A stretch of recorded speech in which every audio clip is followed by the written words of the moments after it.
Welcome everybody, welcome to Ed Cruz, the last lesson, and today this is going to be episode 6.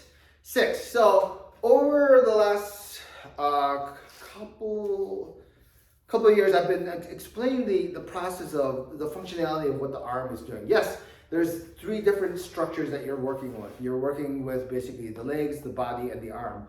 But let's focus today specifically on what the arm is doing. Now, to go in great detail of the arm requires a lot of talking, a lot of practice, and so forth. So I'm going to try to simplify this to look at functionality of what things are doing, and based off of the simple process of just looking at the punch itself.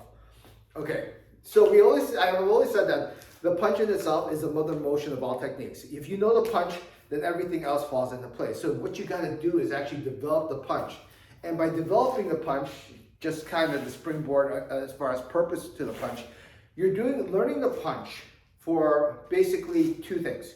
One, you're practicing full straight out punching like this basically loosens up the ligaments and joints so you can actually explode the power, right? The motion leads to the power and not the muscle, right? So in order to this has to be loose, relaxed, and use the right amount of muscle to generate that power.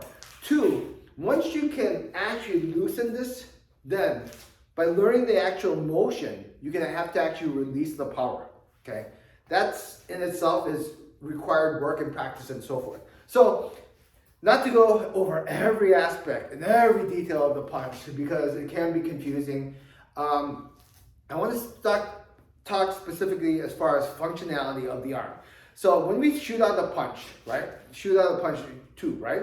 We have the shoulder, we have the function of the elbow, we have the wrist, and actually the index and thumb actually play a significant role when you're doing the punch itself.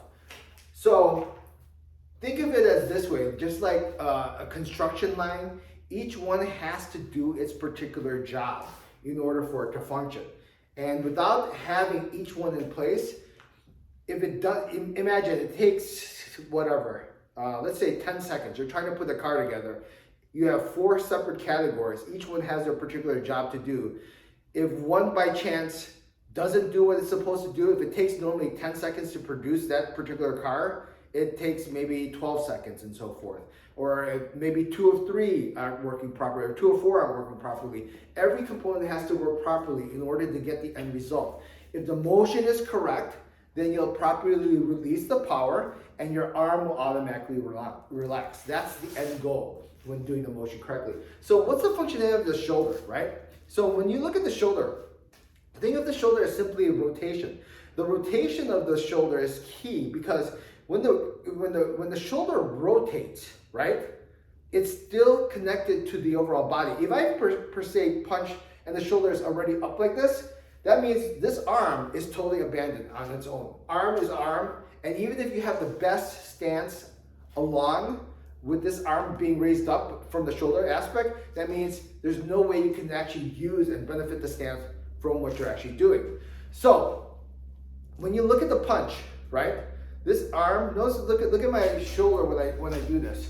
It at no point rises up. It's actually just rotating one way or another within the socket of it. See how it's drilling, but it's never rising. So if you think of it that way, it's rotating in there. If it stays and rotates within that socket, whether it's bong, lop, punch, and so forth, gum sao, once it rises up, there's no connection to the body, and you're basically on a desert, solo by yourself on an island, okay?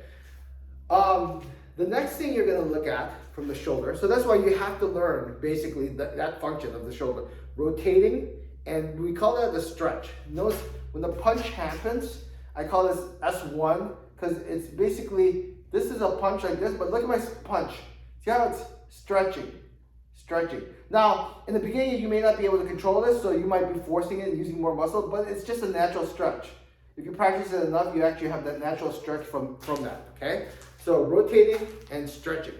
The next thing we're gonna look at is actually the elbow in itself. The elbow, otherwise known as the stabilizer of the motion, this leads the motion, okay? It's not the hand grabbing forward. If you were actually put your hand here and you try to push with your hand, you won't be able to do it. You actually need your elbow to actually push it out like a push-up to actually control this. So the elbow at the very end not only makes it for a smooth motion to do the punch, but the very end actually helps to stabilize that point of impact when you do that, okay? So looking at the elbow in itself, the elbow from the starting from the punch is going from outside to inside to mid, okay? 3 levels are from that. So if you're looking at it, it's outside right now, my elbow's outside, it goes in, and then it goes from in to mid.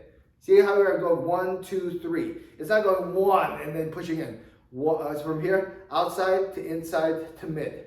So that functionality of it is if you got to get that motion smooth and make sure it's led by the elbow, and at the very end, the elbow stabilizes to support the overall structure of the 3 joints working together. Now we look at the wrist, right? We look at the wrist in itself.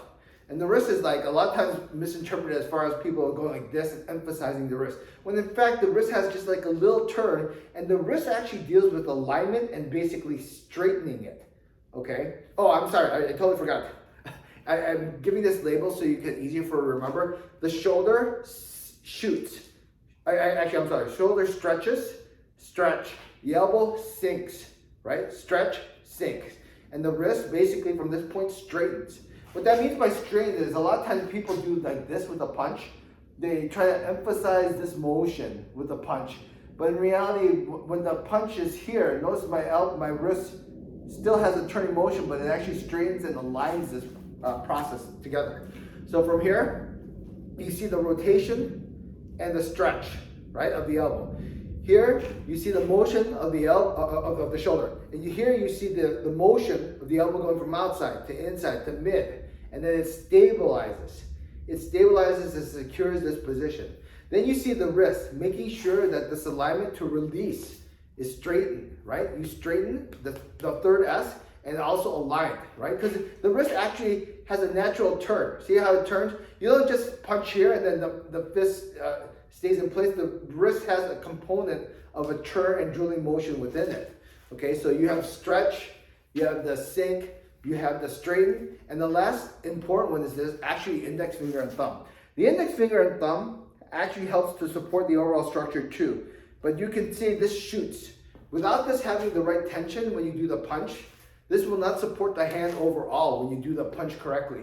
Without this having, if this was the same tension for the entire fist, then you won't have the actual reaction that it should have when the actual impact comes in from the fist itself. So you have to make sure not only, this is actually, I call this shoot, because I'm shooting to the target, and then I have to have the right amount of tension from that point on in order to do the punch. So when I do the punch, shoot like this, right?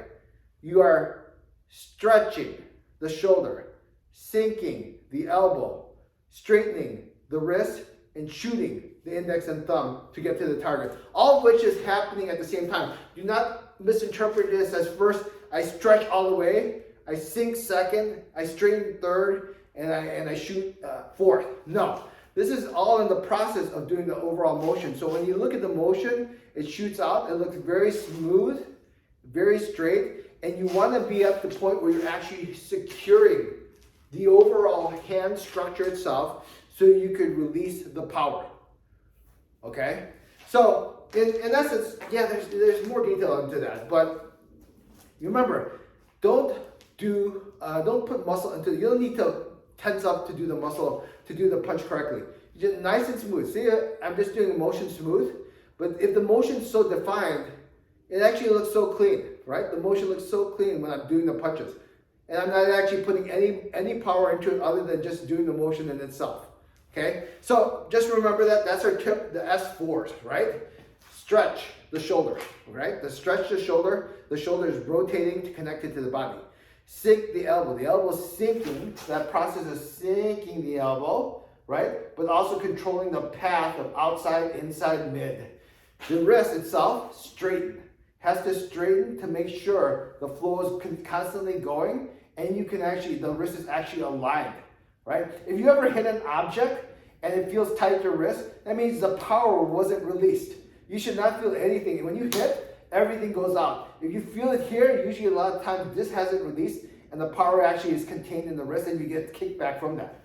And finally, index and thumb, right? The shooter finger basically, index and thumb lets you to release. Without having this with the right tension, you won't be able to do the job correctly. All right, S4, hopefully that makes it simple for you to remember and to follow. I guess practice, right?